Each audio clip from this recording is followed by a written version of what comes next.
Hello, everyone. Welcome to Action Theater. Today we are doing the feature Enemy Mine, starring the late Lou Gossett Jr. and Dennis Quaid.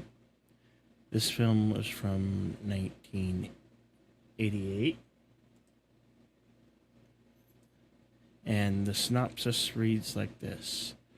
During a war between humans and the reptilian Drac race, a spaceship pilot, Willis Stowage Dennis Quaid, ends up stranded on an alien world with an enemy fighter,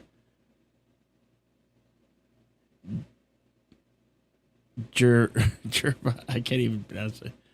Sith and Lou Gossett Jr. Chiriba Shigan, I believe was the name. Yeah. Yeah. Well, both Will's his Drac counterpart can breathe on the planet and the environment, and its creatures are already relatively hostile, forcing the two to work together as they survive as time goes on. By Willis Gerba become unlikely friends, and through their unique relationship, considerable challenges. The release date was December 20th, 1985. Whoa, I had the year off. Oh.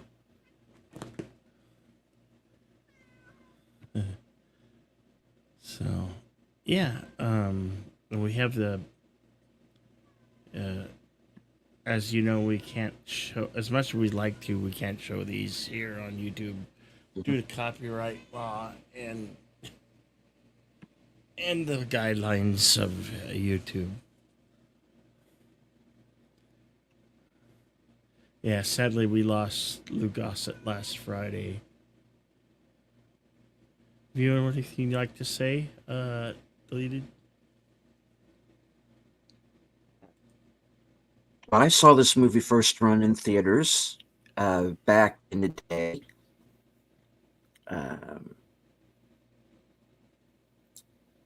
It will be very reminiscent, at least in the first part of the film, of Hell in the Pacific, which was a war film. Lee Marvin and Toshiro Mifune has kind of a similar plot line. Two men or enemies are, stranded together, forced to kind of work together to survive. But this movie kind of goes off very much into its own direction. And I don't really want to give anything more away than that for those of you who maybe have not seen it. I do want to reiterate, because this has been brought up to me recently in the comments. No, we cannot show these movies live due to copyright. Like as much as we would like to, you will have to either follow along with us live on Cosme or with your own personal copy, or with a. Yeah. I'm sure it's on streaming somewhere as well. So. Yeah. And early 80s film. Dennis Quaid, of course, our man of the hour, so to speak, Lou Gossett Jr. May he rest in peace. This is one of the early films I saw him in. I was aware of An Officer and a Gentleman, but was at that point, because I was still a little young, wasn't allowed to see it. But I was aware of him through this movie, Roots, Iron Goes the next year, Jaws 3. So those were the movies I, came to know him from. So, yeah. All right. So follow us over to the screening room, and we will start the film. Okay, here we go. I'll give you a little countdown. 5, 4, 3, 2, go.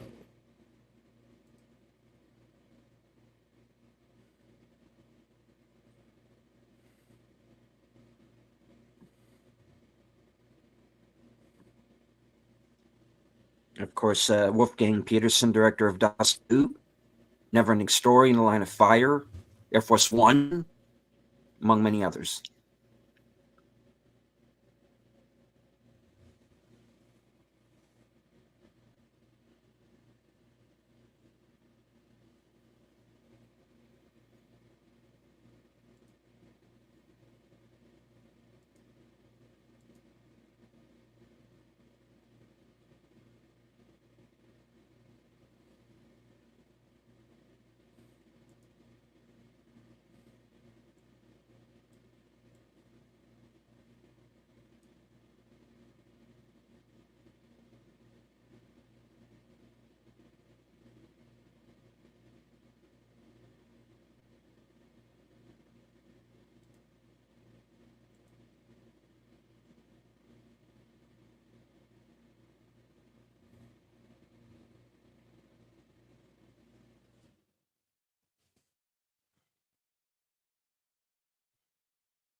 he's ejected and Mm.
hello, Tim's talk.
This is a really creepy alien.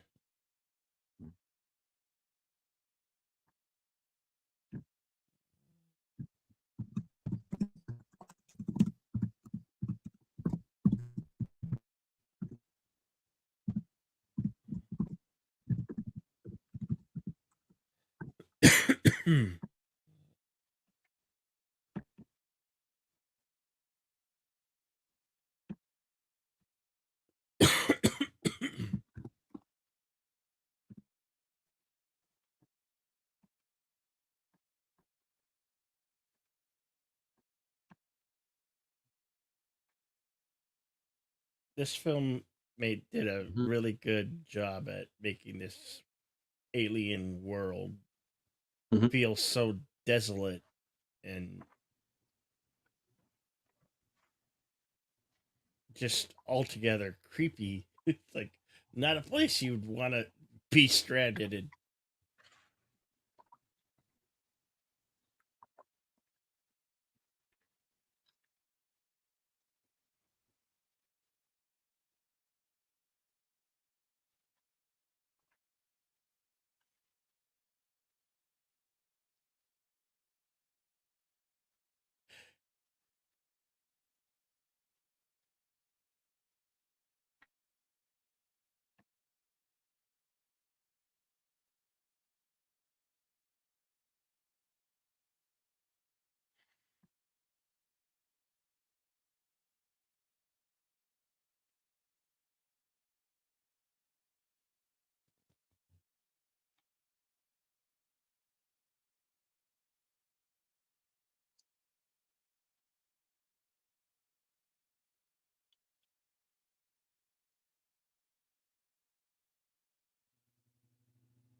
And of course, he gets his first look at a drac as we do.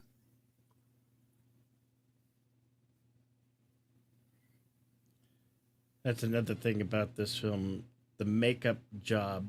Ugh. Mhm. I imagine he had to sit in the makeup chair for hours to get this all attached to him. But brilliant, brilliant makeup job.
Yeah.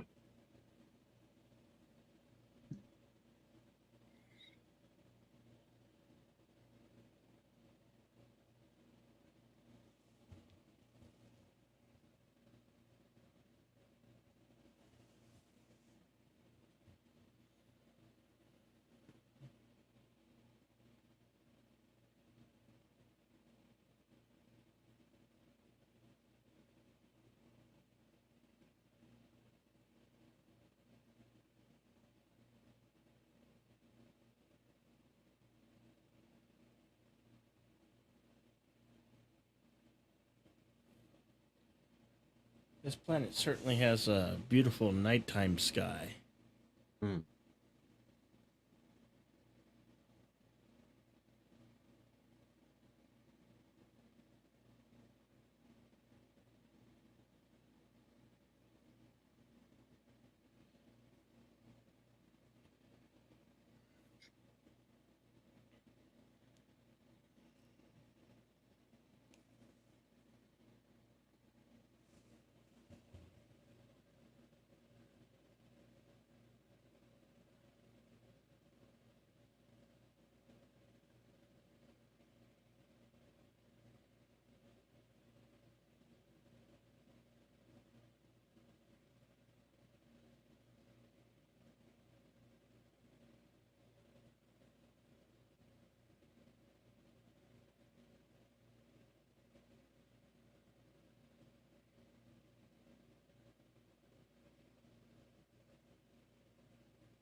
Left his weapon behind here.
Well,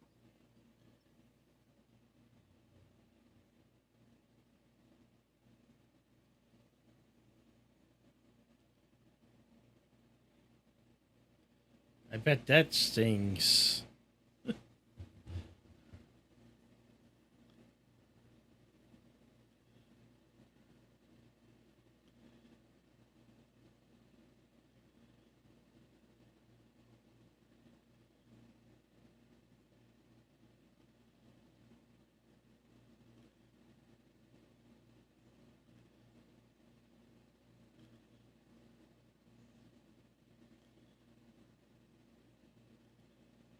yeah, I don't think you want that food.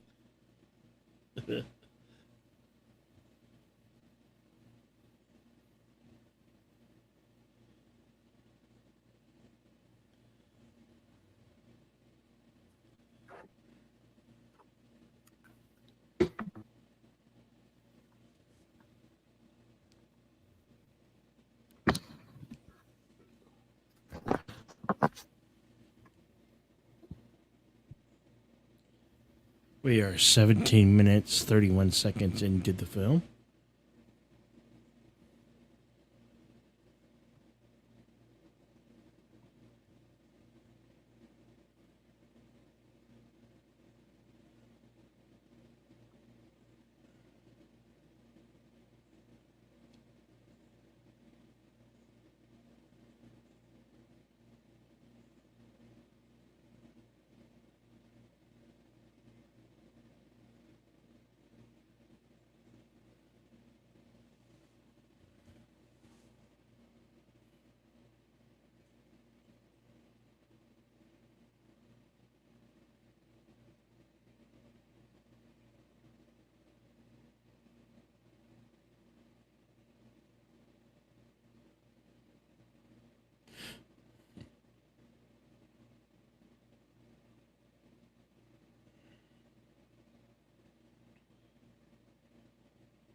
It's it's still wiggling. Yeah. I love that. It's still wiggling.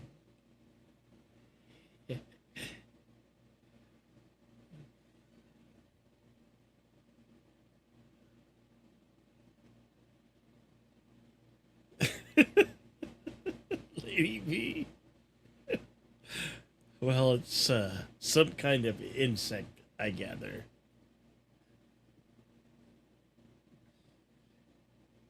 It's an alien slug.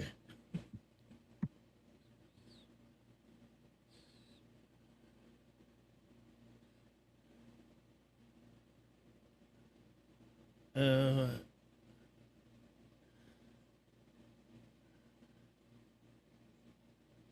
and now we get a meteor shower. Look out. It ain't coming.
I didn't bring it up earlier. The actor who was playing Will's co-pilot looked familiar. That was Lance Kerwin, who you might remember from uh, the original Toby Hooper adaptation of Salem's Lot.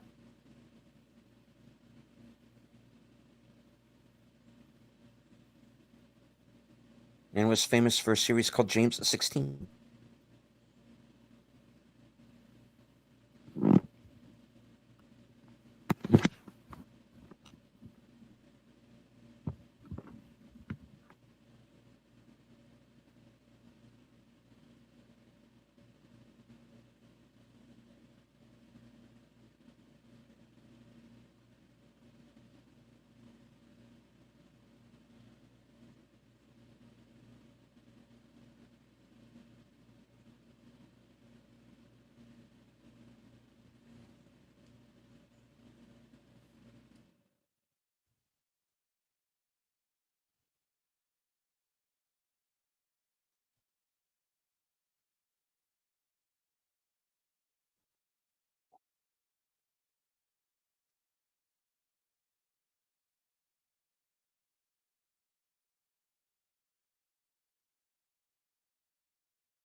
So Jerry, as Willis comes to call him, makes him carry all the gear.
By enough talk, it means he's got to do all the work.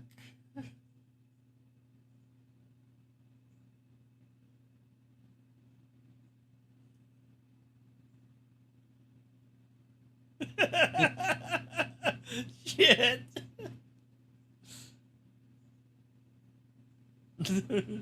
Not solid.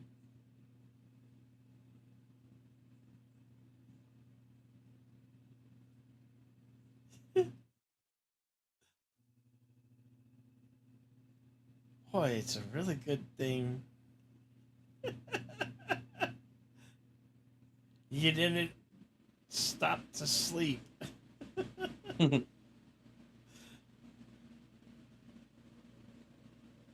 Yeah, that thing's solid as a rock.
Ooh.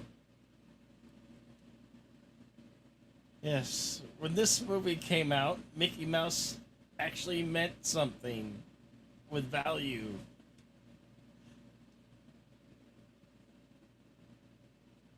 Not so much today, though, huh?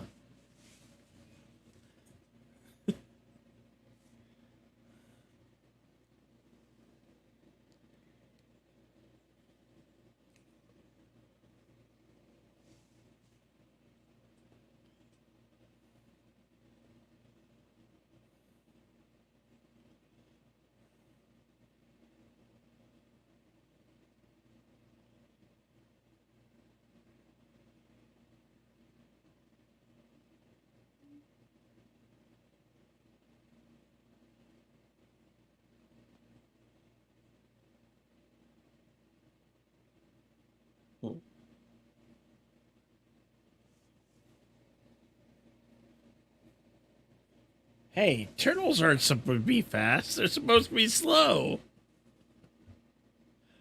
It's one fast turtle.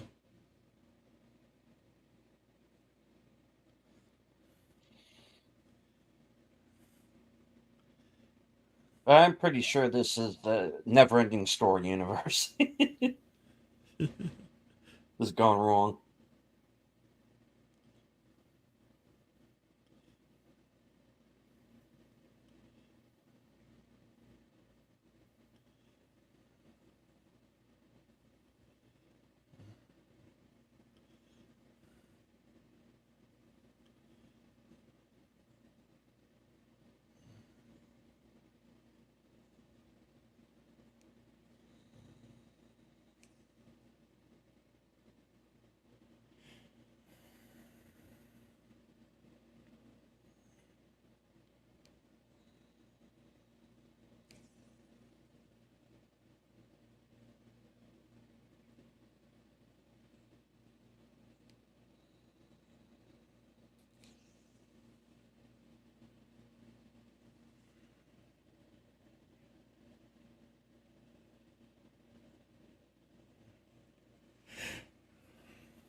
Throw a shot.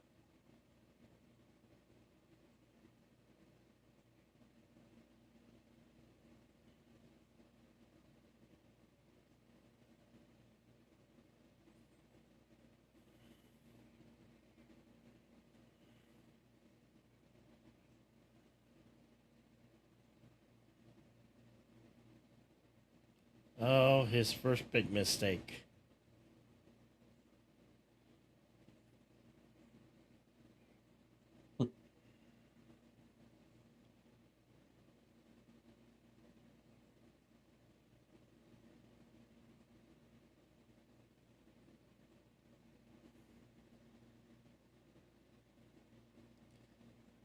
That usually means there's a void or a weird alien creature.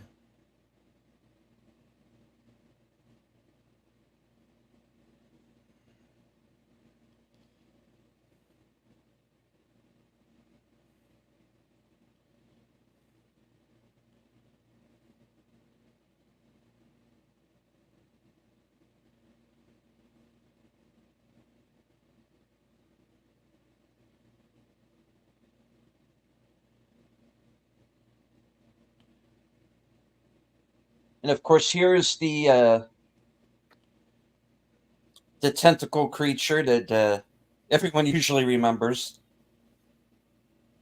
Kind of a mini Sarlacc.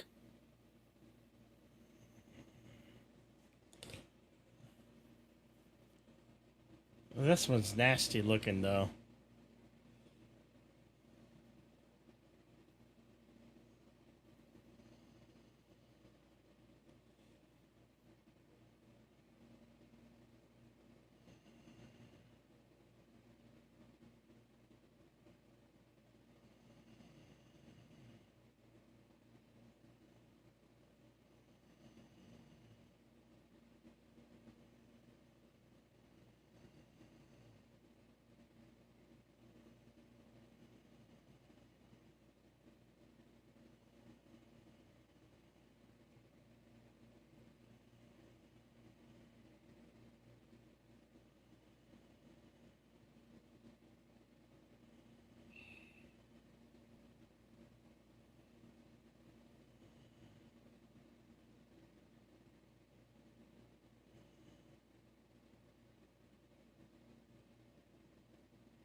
Yeah, good point.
No, it's okay. You can say that about Mickey Mouse today.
here's where we find out the word side effect of the meteor shower.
Hello, Tim. FHKC 2005. Welcome. Welcome.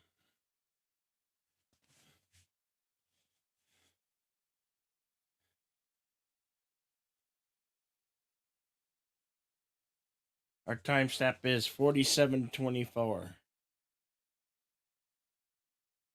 Pepsi Cola.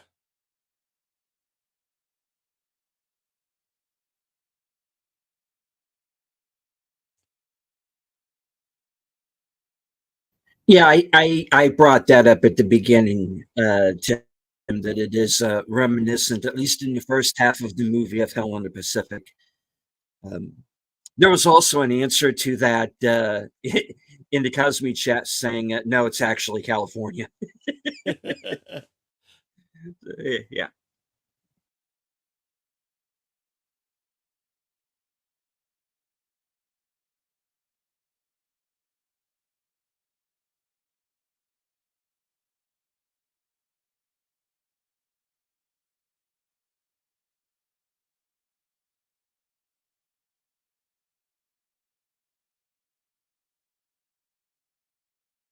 Oh, here you have it. Mankind and what men do. The evil of men.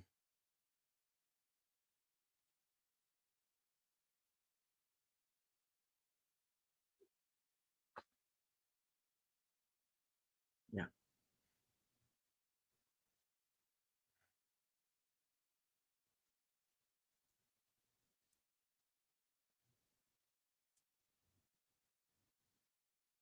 Scavengers Mhm. are like pirates. They just take what they need and then press on.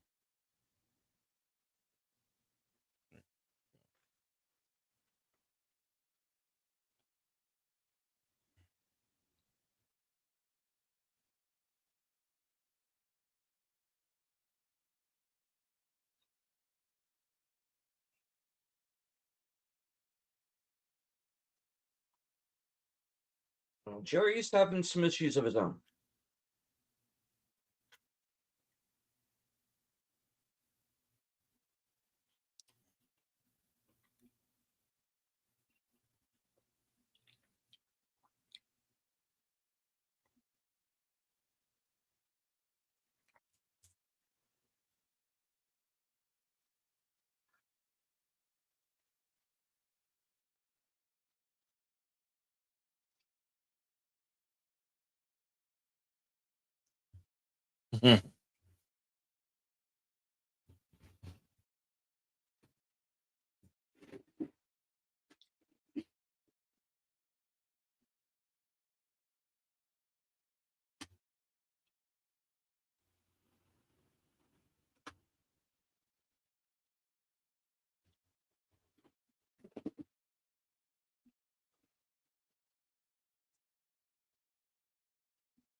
Now, I was like 11 or 12 watching this movie in the theaters, and I was like, what? Wait, what?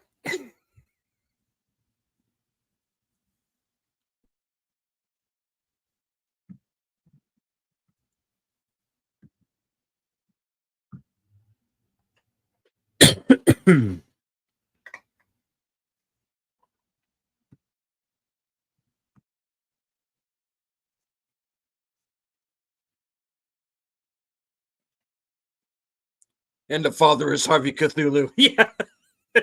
Yes.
Zammis.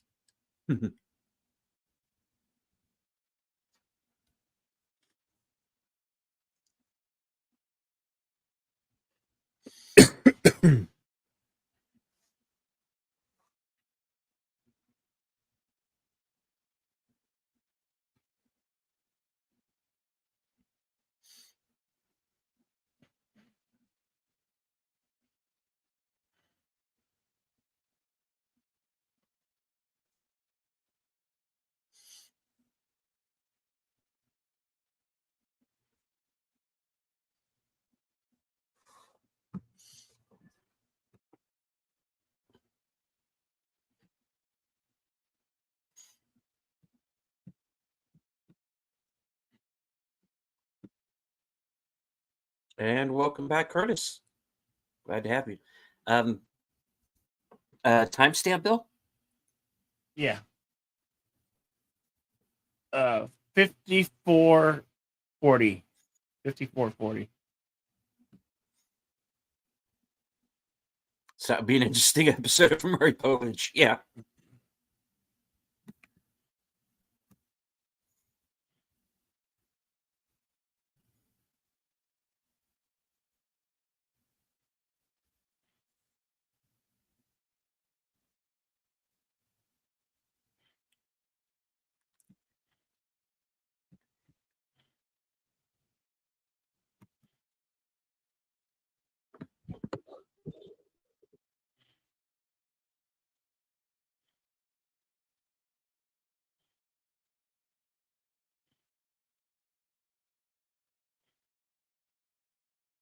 Yeah, yeah, brother of that tentacle creature you killed. What? Oh, here we go.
Actually, Curtis, we were originally going to do the beekeeper, and we pushed that back to next week.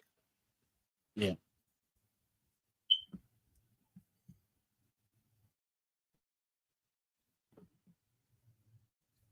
But this is one I think we would have gotten to eventually in any case. So. Yeah. Yeah.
Yeah, maybe if you can talk Bill into it. If you see Mitchell uncut, it actually makes a lot more sense.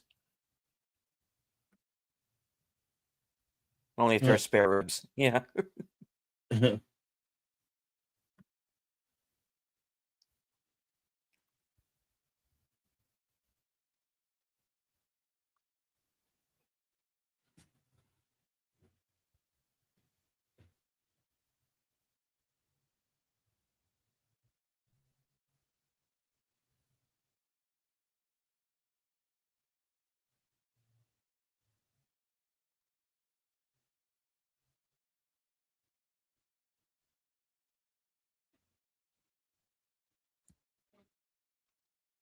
Zombies coming.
Hello, CLS Studio.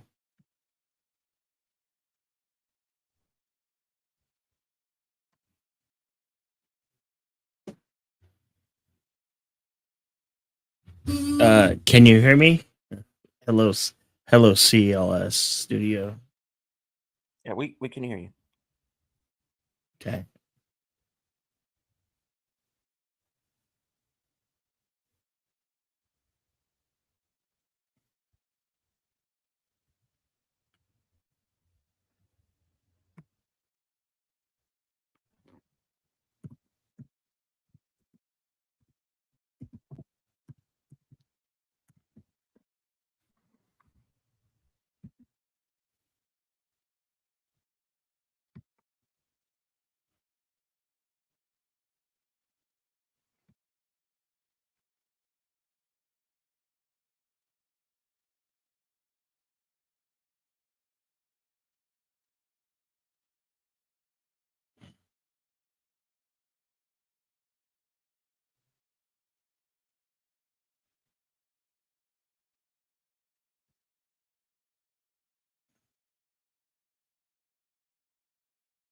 He's making Willis make a promise.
Sad moment, but also a miracle of life.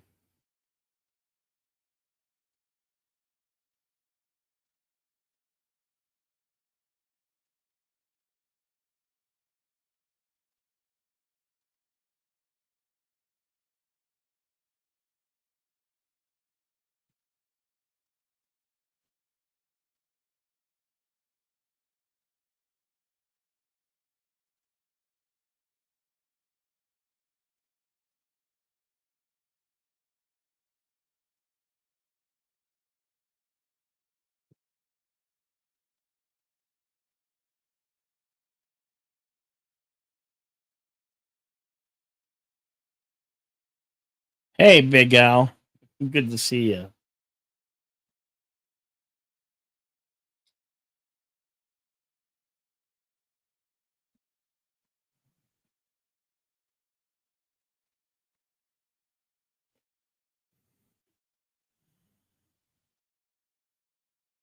Hello, Big Al.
Yeah, yes, I'm sure everybody thought of that.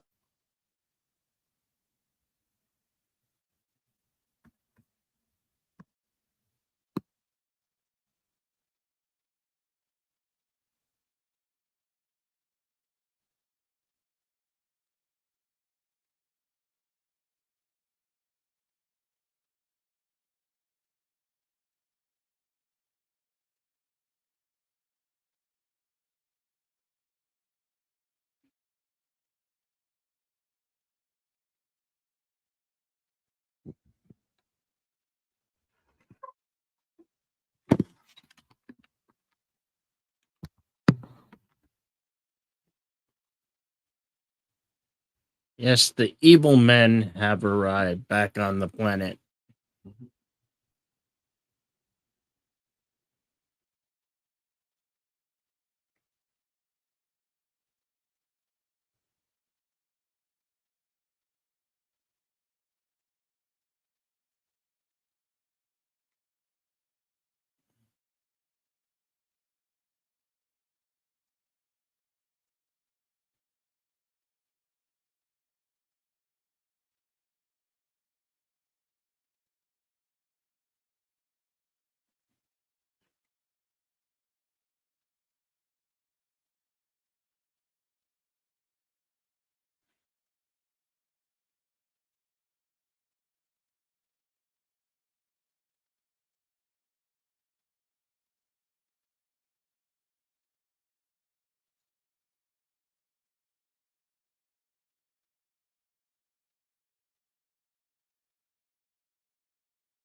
They're bad human.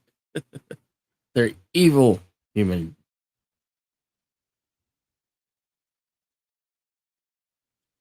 Our timestamp is 1 hour, 18 minutes, 23 seconds.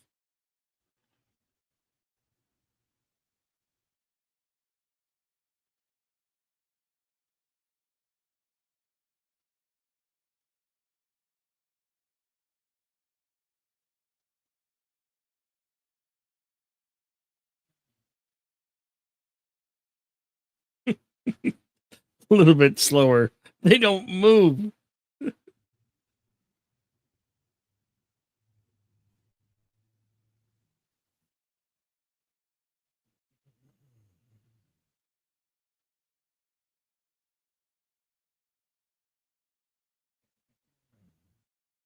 So Houston Oilers are around at this timeline. Yeah. Yeah.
You don't normally get to eat the football.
Oh shit. Curiosity.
And of course, here's Brian James as the kind of lead scavenger. Mm-hmm. And I think he still thinks he's playing his Blade Runner character a little bit here, too.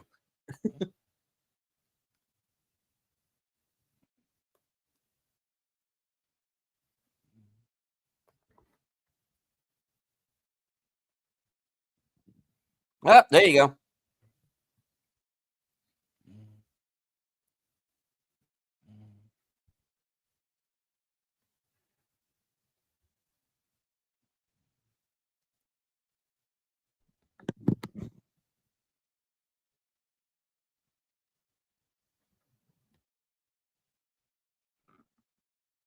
Thunk.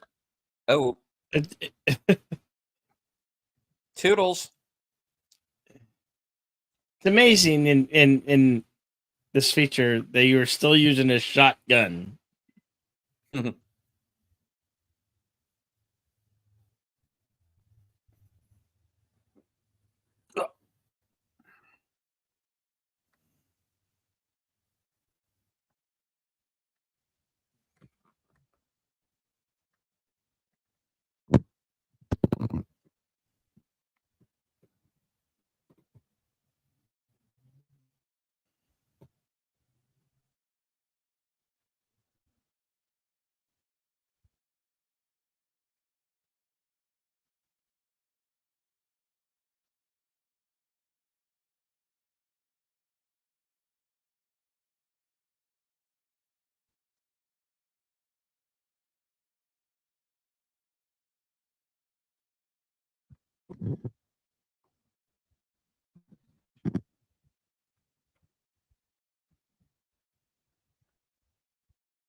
And now we leave the planet, and we're back to the space station we started out on.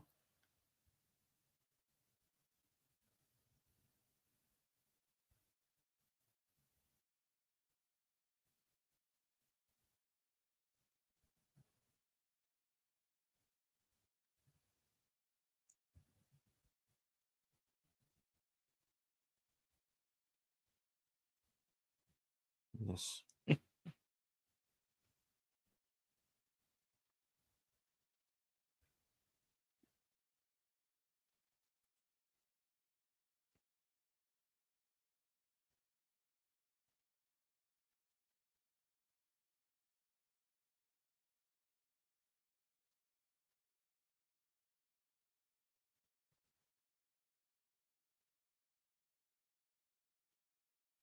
So humans also litter in space.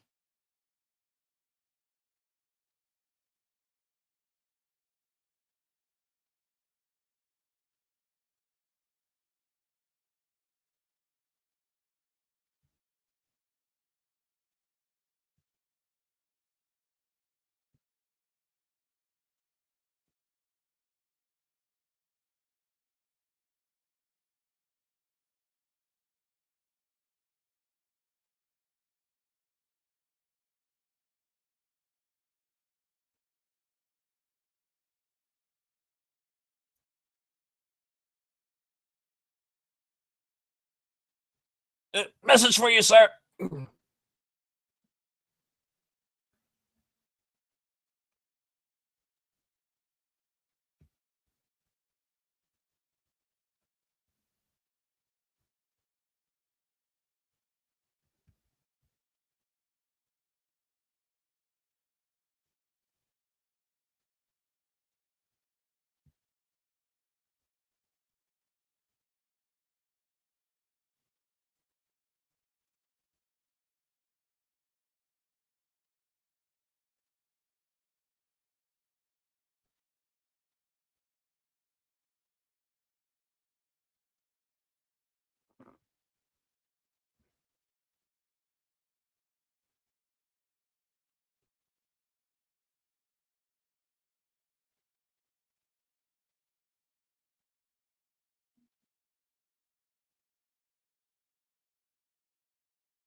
On the planet where you left them, Yeah. where you didn't bother to look for them, even though all you had to do was check the planet you were flying over. Yeah. Other than that, it's been fun.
Get out of the way.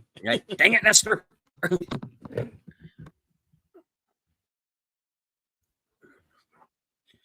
Asshole. Who's being the asshole?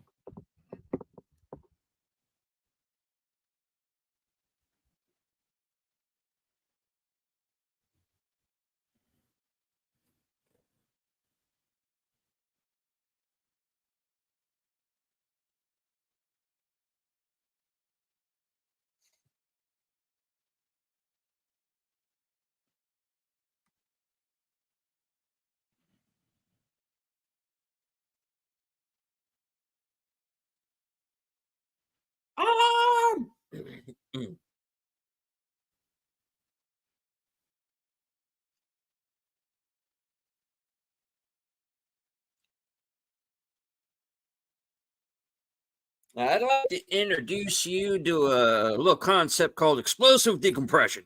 Okay. That could be bode well bad for the whole space station.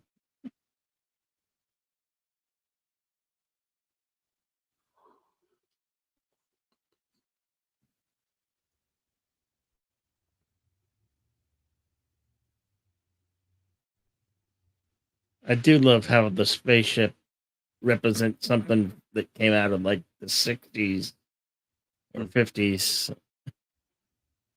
Buck Rod, no, not Buck Rogers, but Flash Gordon ish. Yeah.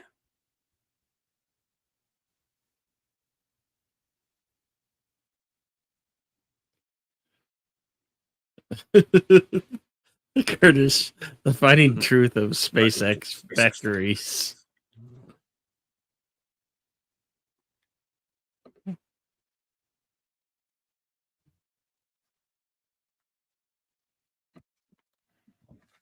How's the digging for unobtainium going there, guys?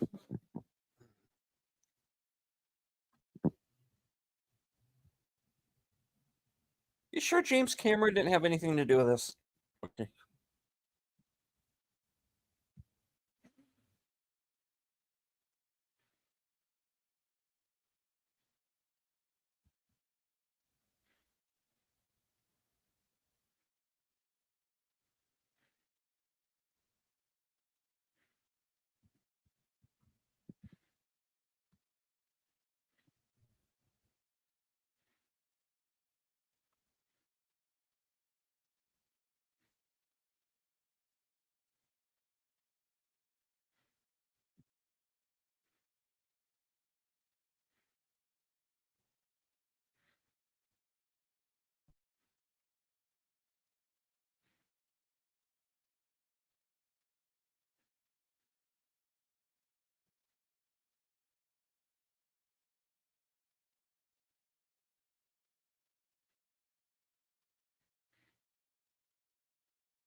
Um, Al.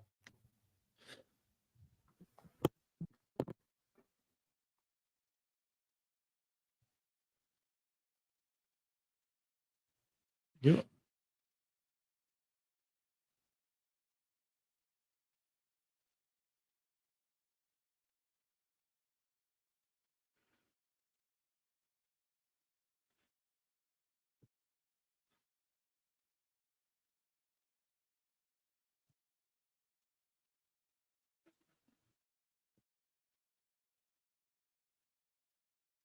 Mhm.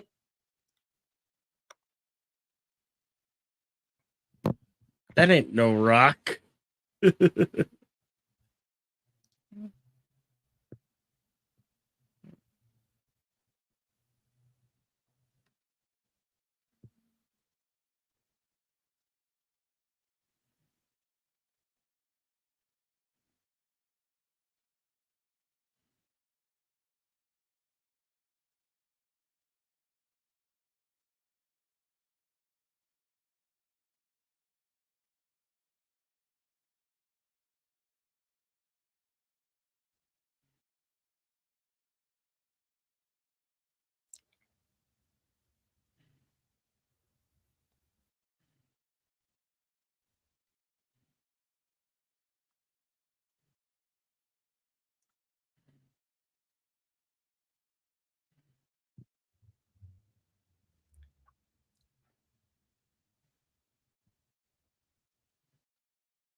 This is like a horror show.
Let's talk about 4-year lifespans. If anybody here watched Loki's Morning Mischief, this was used as Mr. CCTV.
Oh, yeah.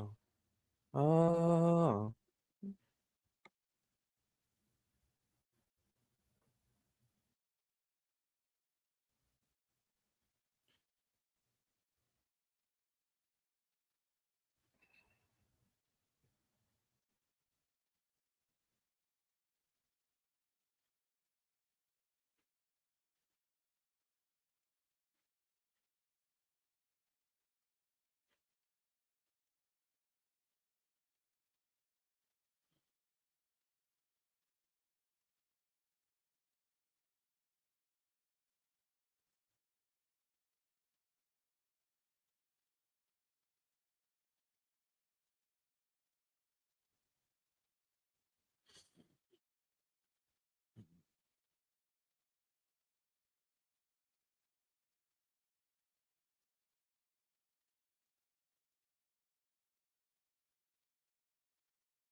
Well, there's no escaping that.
Jariba. That's the name.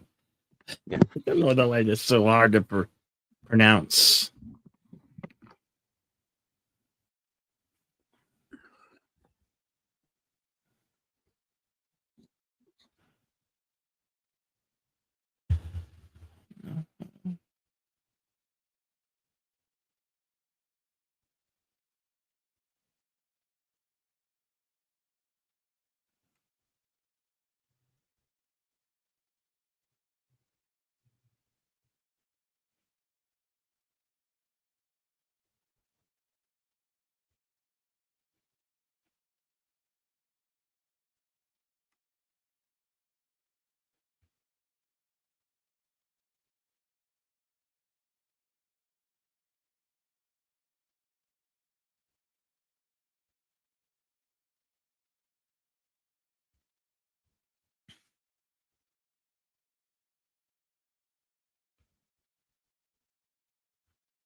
Shall we consult the scrolls?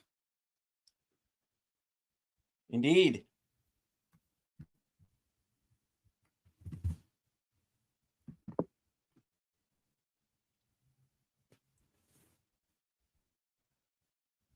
All right. Let me see.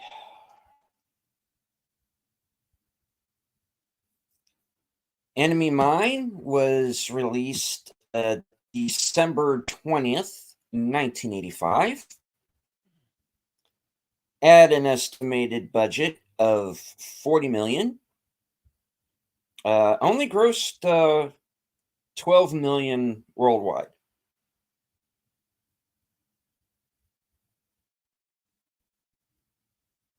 Released through 20th Century Fox. There were 7 filming locations. Lanzarote, Canary Islands, Spain.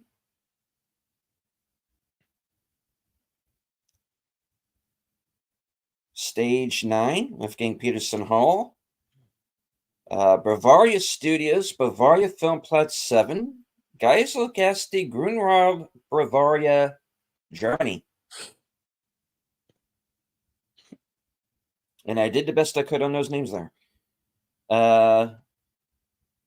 Timanfaya National Park, Timanfaya, Lanzarote, Canary Islands, Spain. And Vest Maniajar, Iceland.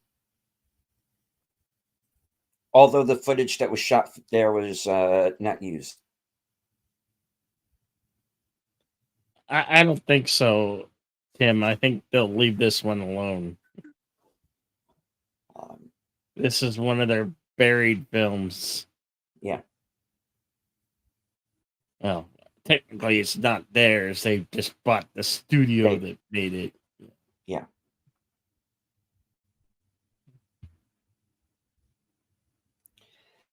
All right. There are 40 items, trivia items here. I'll try to go through some of these pretty quickly here. All right.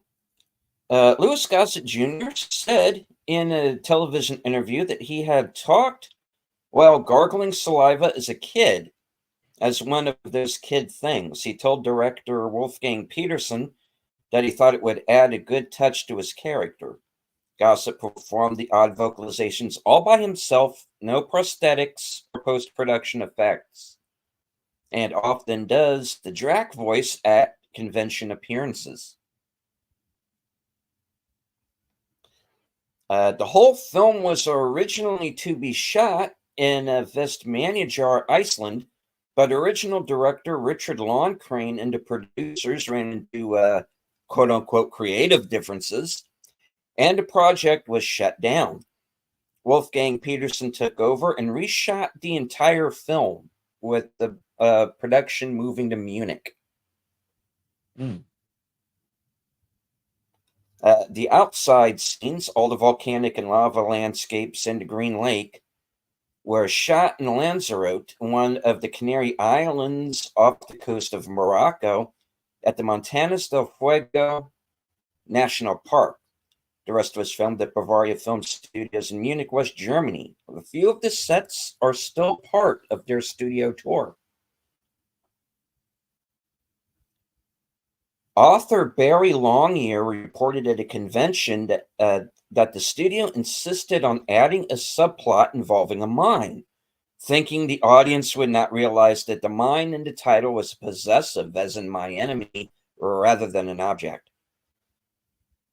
During the opening battle sequence, the computer screen inside the Drac ship is actually displaying the structure of a protein. Terry Gilliam was offered the chance to direct, but turned it down, preferring instead to develop his own project, which would eventually become Brazil. David Lynch was also one of the directors considered.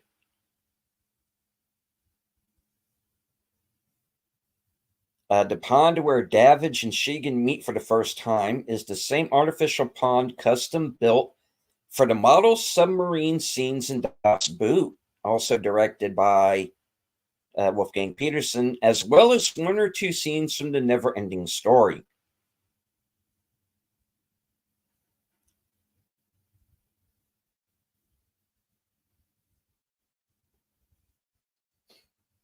To make a corridor look longer than it actually was, the crew created an optical illusion by putting a mirror in a 45-degree angle at the end of it. At the Bavaria Film Studios, where the movie was filmed, you can still take a guided tour around the set. The effect with the mirror was so good that one day a tour guide ran into the glass and broke it. Ow. And Hail, hello to Jacob. Jacob. Yeah.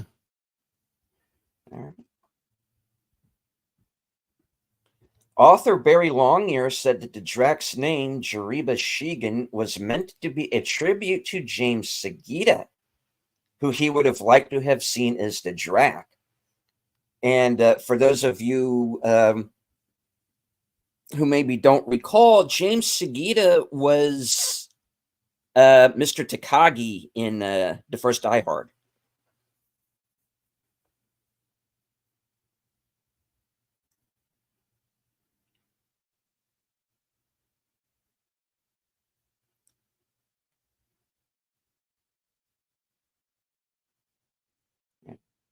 Sorry about that. The screen jumped on me. I'll do a few more of these. The rubber-like Drac ration balls were made from green jello. According to Louis Gossett Jr., the Drac language was created from scratch. Much of it was Russian, pronounced in reverse. In the scene where Davidge and Jerry argue about their respective philosophers and Jerry calls Mickey Mouse a big dope, Dennis Quaid walks away with a noticeable smirk, making a snorting noise consistent with trying to stifle laughter. This was actually the only take when Quaid didn't burst out laughing after the Mickey Mouse line, and his reaction was kept in order to make it clear that the scene was intended to be comedic, and the bantering, while hostile, is meant to be friendly between the two. To answer your earlier question, Bill, it took 3 hours to do the makeup. Yeah, well, it was very impressive. and just all together great.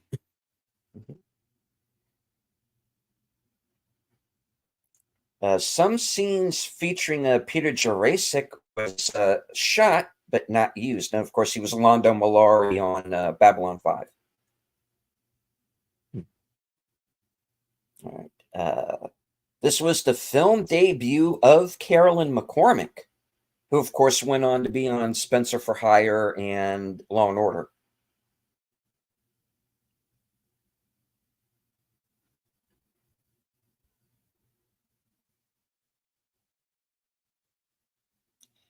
After firing original director Richard Loncraine, newly appointed 20th Century Fox production head and producer Lawrence Gordon greenlit the film again with Dennis Quaid and Louis Gossett Jr., but this time hiring Wolfgang Peterson as director. After taking over the project, Peterson decided not to use any of the footage that was already shot by Loncraine and decided to start from scratch by relocating the entire production and building new sets in his native West Germany, and also redesigned Gossett's alien costume and makeup to look more like Barry Longyear's character as it is described in his book.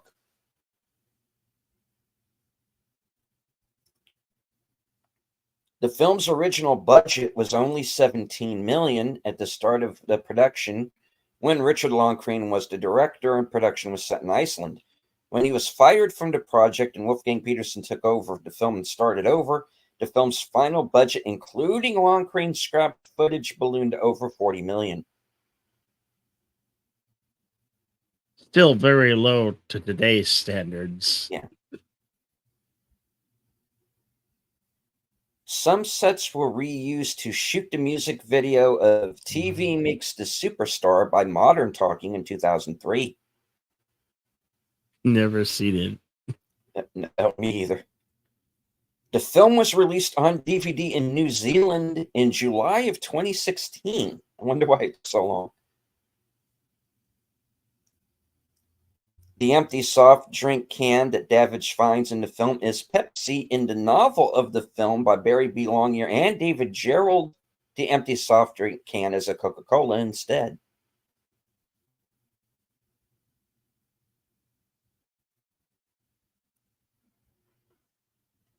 After being in a state of management flux, 20th Century Fox's new studio head Barry Diller and new production executive Lawrence Gordon greenlit Commando, Big Trouble in Little China, and the soon-to-be hit sequels The Jewel of Denial and Aliens.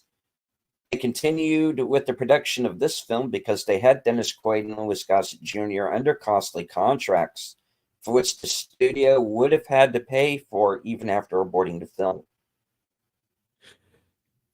The majority of the film, Wolfgang Peterson's version anyway, and post-production took place in West Germany, which also included the recording of Maurice Jarre's original score, which was also recorded in Munich.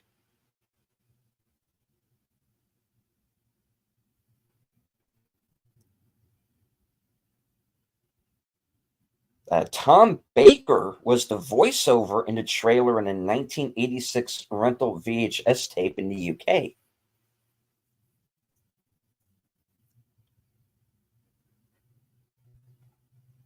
The original novella, written by Barry Longyear, won the 1980 Hugo Award.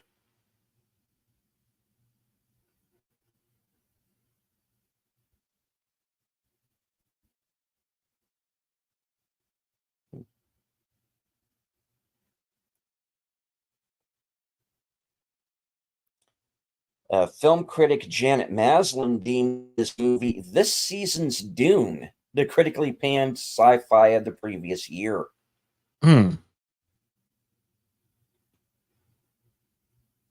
Grace Jones was offered the role of Jariba Sheegan, but turned it down because she was busy shooting A View to a Kill.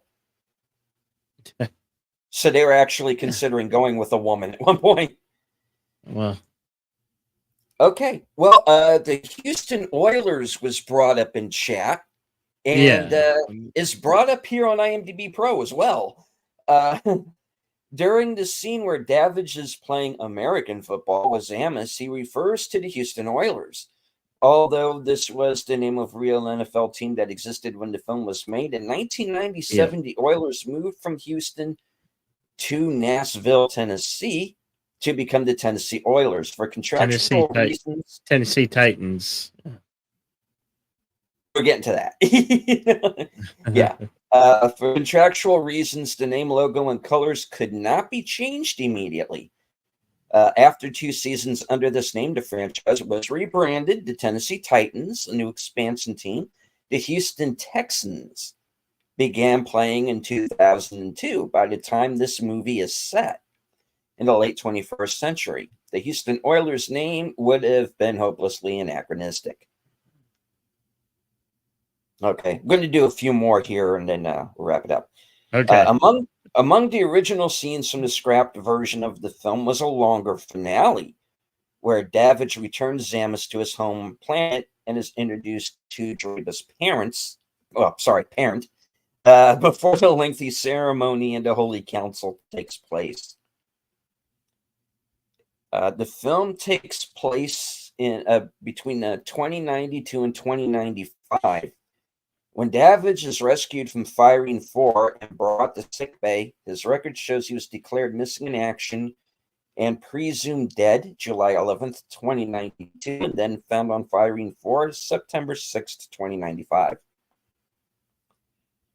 Although the film is rated PG-13 in America and PG in Australia and New Zealand, it was given the 15 rating in England due to the film's violence and gore. This includes a man being shot through the neck with an arrow, a man falling into a drill and being killed, and then another man finding his bloody severed ear, and a man shot in the back and fallen into molten steel. These scenes are arguably rather strong for a PG-rated film.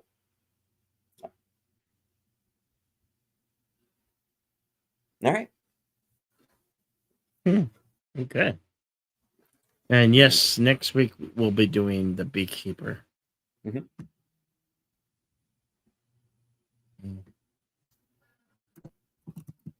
Oh, I haven't set it up yet, but I am going to do Kung Fu Friday with their Kung Fu movie tomorrow with Bruce Lee in The Big Boss.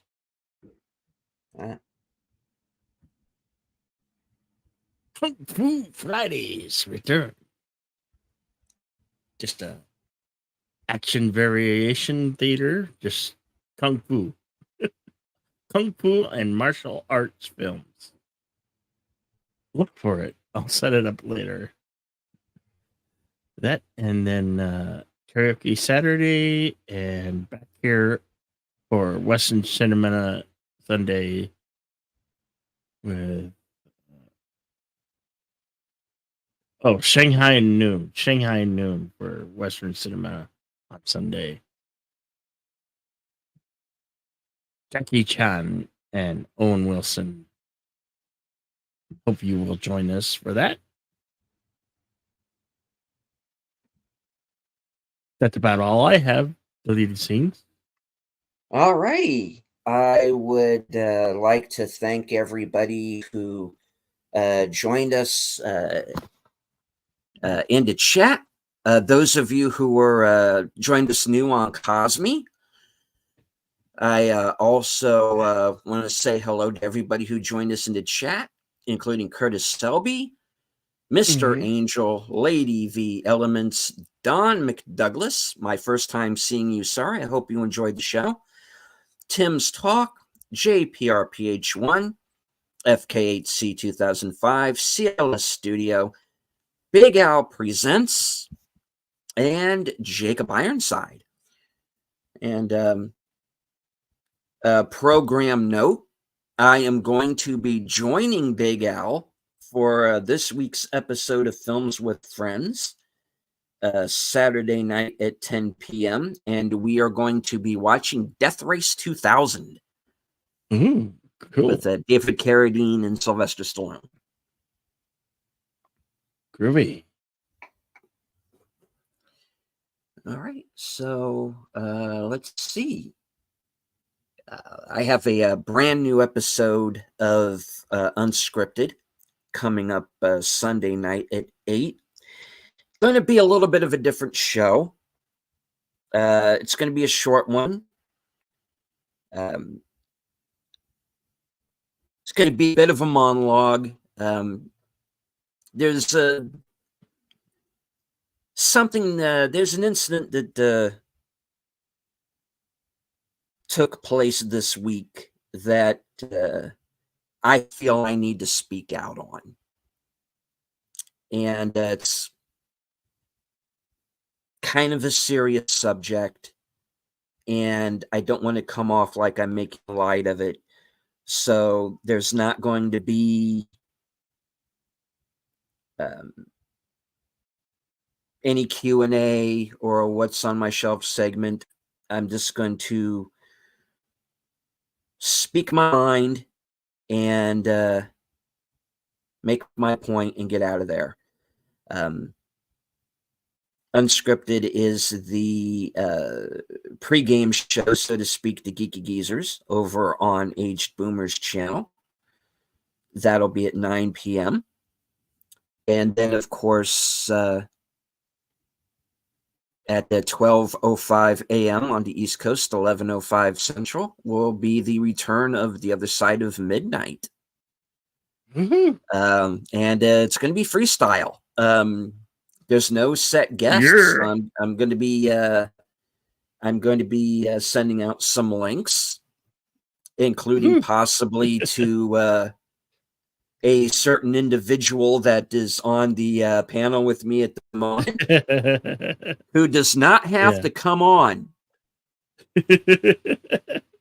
This is completely voluntary. Okay.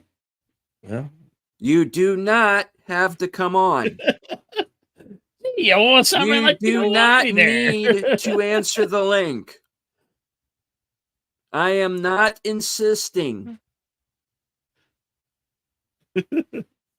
Well, okay. Fair enough. Fair enough.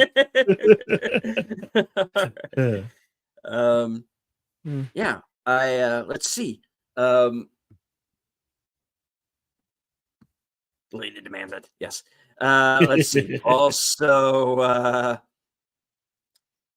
that gets us on over to Monday, which will be another episode of mystery movie night. Regal. Yeah. And unfortunately, since Corner is going to be away, she's going to be seeing some family. So unfortunately, she's not going to be able to join me. However, I'll be there, and I'm going to review whatever the movie might be. And hello to a Fluff Chick and Cody Guy. Yeah. Always great to see you guys. Indeed. And then, of course, let's see, Tuesday, 8:30 p.m. will be live from Sparkwood and 21 with Aged Boomer Troy Pacelli and Netters Network. And we're going to be watching and discussing episode, I believe it's episode 15 of season 2 of Twin Peaks.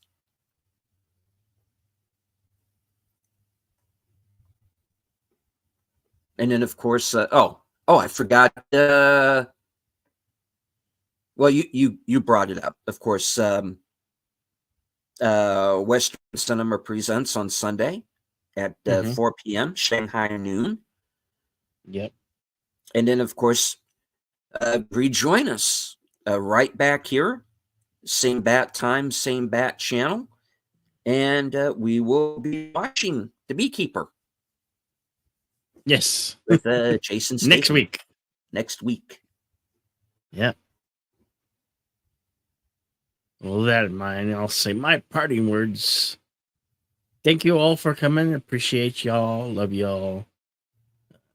Remember, be excellent to each other. Party on. And we can't wait to see you again on the next one. You have a great day, great evening, and we'll see you later, folks. Back to you, Deleted Scenes. Yes, and to remind everyone, of course, if you are watching along with us live, you can join us on Cosme or with your own personal copy, should you have it. Digital works too. However, if we are not live, and you would be surprised how many people actually bring this up in the comments afterward. You will need your own personal copy in order to follow along, because as much as we would love to show these movies, we cannot afford being sued Yeah. by the people who currently own this movie, which is Disney. So, Disney is probably not too happy about some of the shows I've done, and of late. Anywho, otherwise, I hope that you enjoyed the show. We will be back. If you are new to Bill's channel or mine, please feel free to subscribe. Hit the bell icon for notifications. Hit the like, share out the stream, and all that good stuff, and say hello in the comments.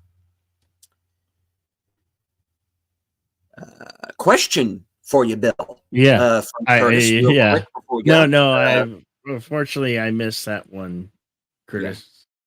Yeah, I missed that one. Yeah, I was. But it's on my list of things to watch. Also. Yeah. All right. All right, I'll wrap it up from HQ, our second home office in Arizona, and all points north, south, east, west, and beyond. Good night, take care, stay strong, because this is how we win. And Mikey's joining us right at the end. Mikey is going to be the guest tonight on Thursday Things over on Netters Network. 10 p.m. Eastern, 9 p.m. Central. And right after that at 11:30 will be my weekend update program where I get to touch base with my subs, my new members, and basically be telling you everything I just spent the last 3 minutes telling you. So, all right.